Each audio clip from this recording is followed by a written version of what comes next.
Bhagavad Gita is a book of mankind's collected experience of and answers to life's most basic questions. Who I am, from where do I come, what is my purpose and destiny, and most practically, how do I find happiness? These podcasts originate in the lectures of Neil Bhatt, a disciple of Swami Chinmayananda. They are presented here in 20 to 30-minute segments, each covering 3 of the Gita's 701 verses. Welcome to Gita Wisdom for Daily Living.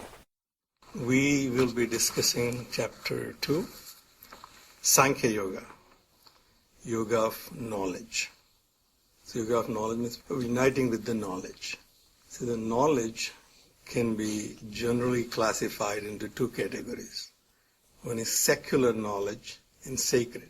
Secular is the knowledge about the world of objects. So even to get the secular knowledge, what we generally have to do is to make observations of the objects and then understand them. So all the objects in the world which we know about today are not dependent on my personal observation, my personal understanding. The generations of scientists and mathematicians and experimenters have gathered this information and passed them to us.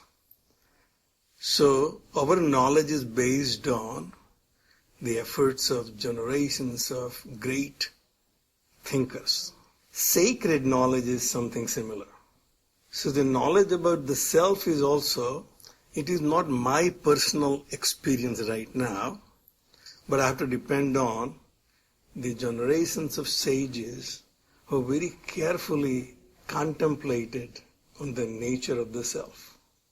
And those declarations are basically recorded in Vedas in our tradition.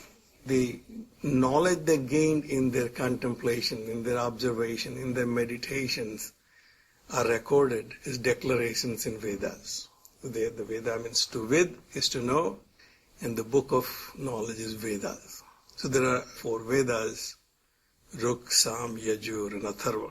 Based on the declarations in Vedas, there are 6 darshan shastras in our traditions. Various masters have taken those declarations and formulated a school of philosophy to explain the truth, the nature of the self. And that became the 6 schools of philosophy, darshan shastras in our tradition. They can be generally categorized into 3 main categories. The first is called tarka, logic. They come to the conclusion about what the truth is by logical conclusions. So that's called tarka. And there are 2 great masters, Kannada and Gautam. They formed their darshan shastra, which is called Vaisheshika Nyaya. Out of the 6, 5 of them do not believe that God can be realized by meditation and knowledge. Only the last one, Vedanta, recognizes the fact that God can be realized by meditation and knowledge. So as I said, they can be classified into 3. The one is Tarka, which is logic. Second is Sankhya or Sankhya.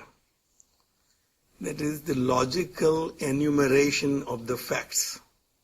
Very logical argument about what is the truth and how we come to that conclusion. And Kapil Muni is the author of Sankhya philosophy, but he did not include the creator, Ishvara, or the God principle in his philosophy. So his darshan shastra is near Ishvara Sankhya. Ishvara is not included in his thesis. But then Patanjali included Ishvara in the same Sankhya philosophy, so it's become Sa Ishvara Sankhya. And the last one is called Mimamsa, deliberations, deliberating the fact, deliberating the facts which are available to us and come to the conclusion what is the real truth. It's called Mimamsa. So the declarations in Vedas are in basically 2 general categories. The earlier part of Vedas is called Karmakanda. The later part of the Vedas is called Jnanakanda. The deliberations made based on the earlier part of the Vedas is called Purva Mimamsa. There is Jaimini Rishi made a treatise on this Purva Mimamsa, methodical path of how to achieve the ultimate goal. The ultimate goal in Purva Mimamsa is to go to heaven. All the good deeds or good rituals, when you perform and acquire merits, punya, then you are given a place to experience happiness and peace and bliss. And that state is called Swarga. So the goal of life as per Purva Mimamsa is to achieve the Swarga. Based on the Jnana Kanda, the later part of the Vedas, the Darshan Shastra which was developed by Sage Badarayan is called Uttar Mimamsa. Later means later. So the Uttar Mimamsa is the one recognized the one single entity Brahman. So various teachers and acharyas have taken the basis from one or the other of the Darshan Shastra and created the schools of thoughts in our culture. There are basically three. Dvaita, the dualistic school. God and I are two different entities. They will never become one. God is the master and I am his servant. Advaita. Madhvacharya founded that school of thought.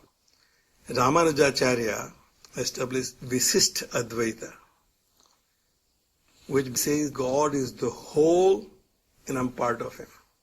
So most of our Vaishnava Sampradaya is based on Visisht Advaita. And then the last one is Advaita. Bhagavan Shankaracharya established the school of thought called Advaita, based on Vedanta. Vedanta literally means end of Vedas. End of Vedas we have Upanishads. The declarations in the Upanishads which says myself and God is one and the same. Tat Tvamasi. That thou art. That which I am seeking is none other than my own self. And that school is called Advaita philosophy, non-dualistic school of thought. So the Bhagavad Gita, the people have seen from all different points of view. In our tradition, Chinmaya Mission tradition, Shankaracharya's tradition, we typically look at it from a non-dualistic school of thought. So the chapter literally combines all these various schools of thoughts into understandable philosophy, which takes the salient points of all three philosophies.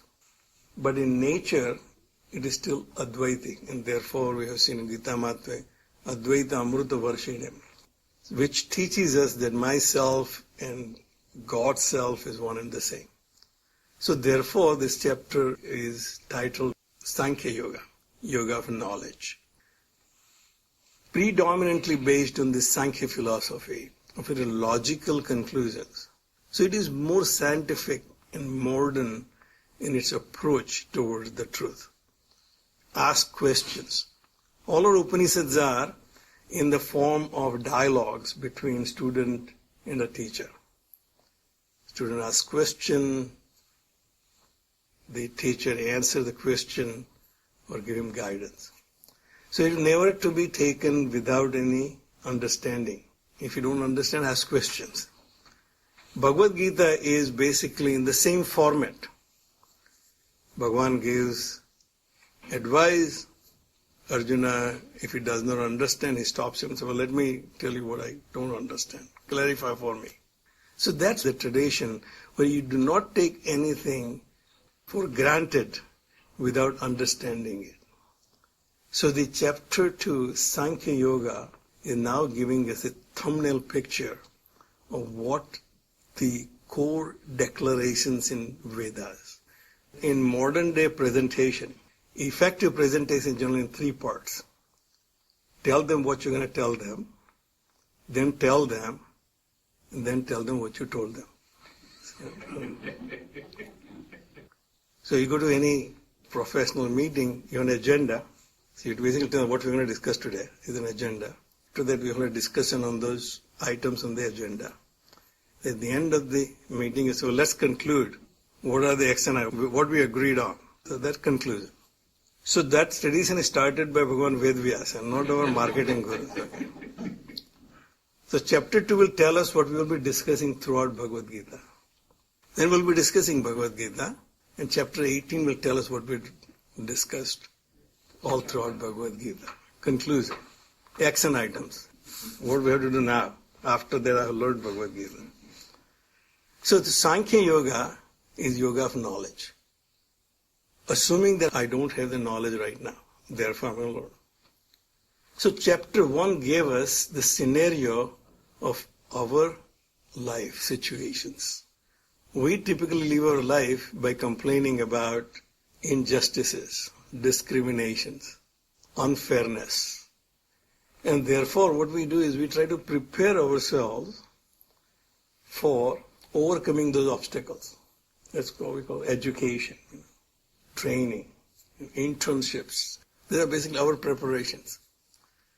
Now, is the preparation good enough to achieve success and happiness in life? The answer is no. There's something more.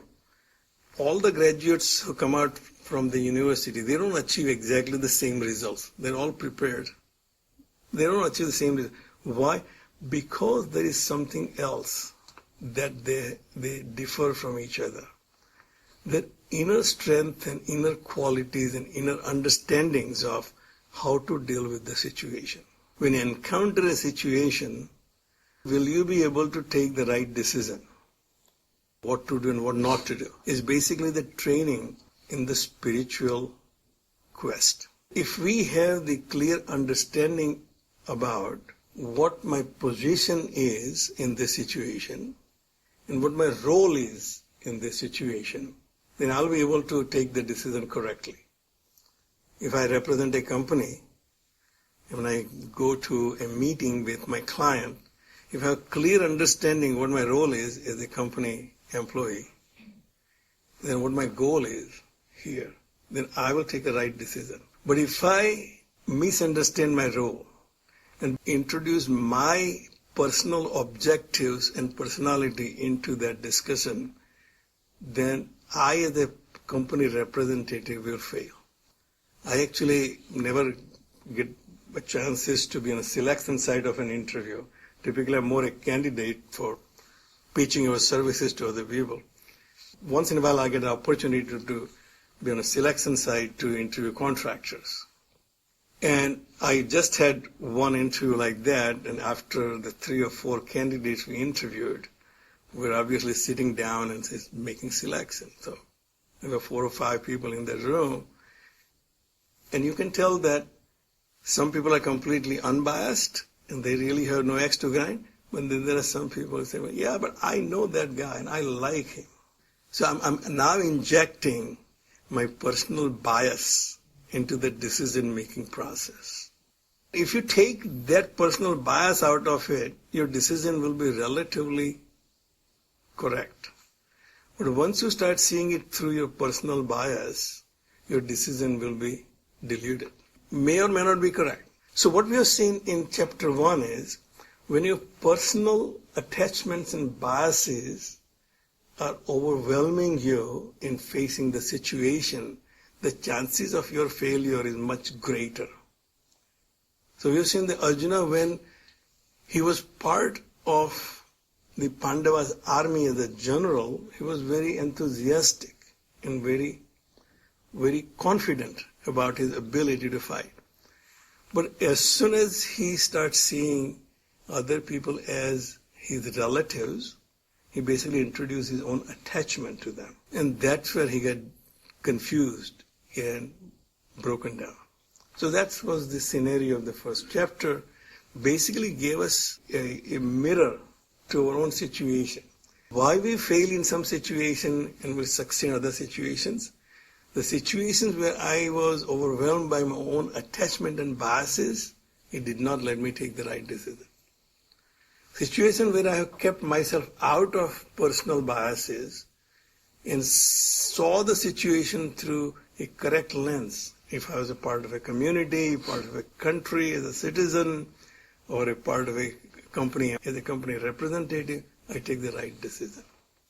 So chapter 2 obviously starts with continuation of the dialogue between Arjuna and Krishna. Mainly Arjuna spoke about himself. Krishna has not said anything. Sanjay has been narrating it to Dhritarashtra what's going on. So chapter 2 starts with Sanjaya is reporting back to Dhritarashtra, which says, Tam tatha krupaya vistam asrapurna kulekshanam visidantam idam vakyam uvacha madhusudana. Simple reporting to Dhritarashtra that this is what Krishna said to Arjuna. Because it may be possible that listening to Arjuna, Dhritarashtra may have developed some hope that I think this is going to be the end of it. I think Arjuna is going to convince Krishna to let's pack our bags and go home. And when Arjuna is not there, either they all will go back, or even if they fight, they are not going to win without Arjuna. So Dhritarashtra may have some hope that the strategy is working. Arjuna is now broken down completely. In this psychological warfare between what is right and wrong, our emissaries went there, their emissaries came here, we put our argument, they put theirs, we won over Arjuna. So Sanjaya said, well, wait a minute, let me tell you what Krishna told him. Tam tatha, tam to him, tatha thus. Krupaya avistam, he is describing Arjuna's condition. Krupaya avistam, he is overwhelmed by pity. Asrupurna, he is crying. Can you imagine a general in the army on the battlefield, now ready to fight, crying? If you hear that in our model, what would you do to that general? What would you think about? Asrupurna, he is not even normally just having doubts whether to fight or not. Completely, he is crying. Kulekshanam, completely agitated. Visidantam, depressed. Idam vakyam uvacha Madhusudana. Madhusudana addressed him with these words. Now those words are now important for Dhritarashtra to listen. Hoping that Krishna will say, I think it's a very noble idea. Why should you kill your own cousins and your teachers? Well, let's go home. Krishna very simply says, Kutahatva kasmalam idam visame sam upastitam. When did this dangerous depression come over you? How did this happen? I did not expect you to be in this situation. Simple question, how did you end up in this situation? Anarya justam. This is not something Arya general or a prince would do. Anarya justam, practiced by non-Aryans. You can say they didn't have great respect for people who are not Aryans. Very proud people, Aryans are very proud people, that we have the system. We know how to live. We have the civilized society. In our civilized society, there are rules. Each one is assigned a duty in a role, and that person has to follow his duty according to his role without any exception. So that's how the society works, That we are all basically call ourselves part of civilized society because we have rules and we practice. When we drive on the right side of the road, not on the left side of the road. And if you're driving on the left side, someone will stop you and say, where do you come from? This is something they practice, not us. In England, in India, but not here. Anarya justam. Running away from your duties is practiced by people who are not Aryans. Aryans don't do that. So, anarya justam. Aswargyam. It will exclude you from going to heavens. Going to heaven literally means after this, you will have no peace. You are performing your duties because at the end of the day, what you want is happiness. What we translate into Swarga. When I am happy and peaceful and bliss, I am in Swarga. I am in heavens. When I am agitated and not feeling good, no matter the condition may be the best outside, but I am actually in hell. It will exclude you now onward having any peace or happiness in your life if you run away from your duty. Or kirtikaram. You are very proud that you are the best archer and the greatest warrior. That will be all gone after this. You will be disgraced. Akirtikaram. O Arjuna. You value all these things. You value your duties. You take great pride that you live your life and perform your duties correctly. You are seeking happiness and peace, and also take great pride in having this reputation that you are the best. How did this happen to you? And then, without wasting any time, he said, this is what I would like you to do. Klebyam masma gamaha partha na etat eva upapadyate. You don't give in to this importance, weakness of your heart. Kshudram hridaya daurbalyam tyaktva. Give up this weakness of your heart. Uttistha. Parantapa. Get up and fight. Parantapa, scorcher of foes, maybe encouraging him that you are the one who destroy your enemies. You are known for that. What happened to you? Where did this weakness come upon you? So, get up, give up this, and start fighting. So any hope Dhritarashtra had is probably melted away. That Krishna didn't agree. Arjuna is still not really ready. So he makes rest of the argument. Katham bhismam aham sankhe dronam cha madhusudana. And there is a lesson to be learned. If we see somebody who is not doing or performing as we expect, just telling them that stop doing this and start working. Or tell your children, stop playing around and start doing homework. That's not going to work. So just Krishna giving him that one advice, get up and fight, didn't really work. Arjuna made more argument. Okay, that's great, but why? How can I? Bhismam aham sankhe dronam cha madhusudana isubihi pratiyotsyami pujarha arisudana. How can I fight with Bhishma and Drona who are worthy of worship with arrows? And then he addresses Krishna, Madhusudana and Arisudana. So Krishna is called Madhusudan because he slayed demon Madhu. Bhagavad Purana does not really say anywhere when Krishna did this. Actually, Puranas talk about demon Madhu and Kaitab destroyed by Vishnu in Hriyagriva incarnation. So Madhu means pleasant.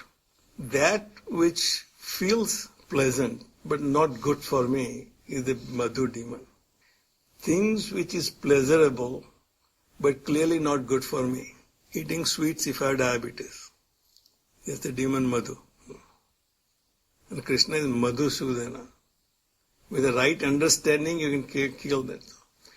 Our own ego is demon Madhu.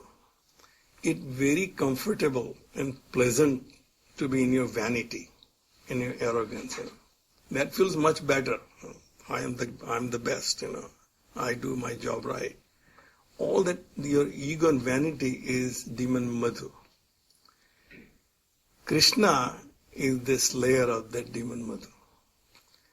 If we don't identify with our little self and give up that pleasure of having that vanity of I am the doer and I am the enjoyer, then you will have the real peace and happiness. So therefore, Arjuna addresses him as Madhusudana. Just as you destroy demon Madhu, destroy even this weakness of mind. And Arisudana, destroyer of enemies. Ari means enemy.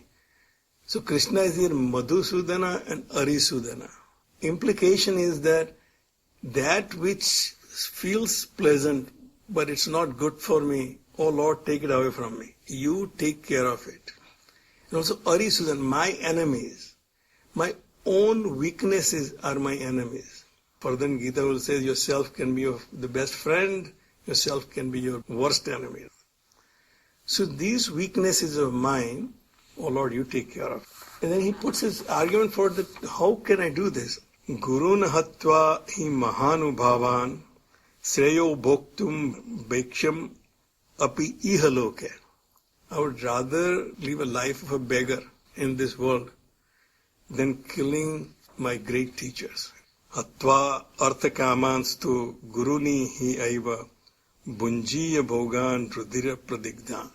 And if I fight this battle, because you said get up and fight, and even if I win and have the pleasures which we desired and came here to fight this war, those pleasures will be stained by the blood of my teachers and my relatives. So where is the pleasure in it? We'll stop right here. Om Sarve Bhavantu Sukhina Sarve Santu Niramayaha Sarve Bhadrani Pashyantu Ma Kaschid Dukkha Bhag Bhave. Om Shanti Shanti Shanti. Harihi Om. Shri Gurubhyo Namaha. Harihi Om.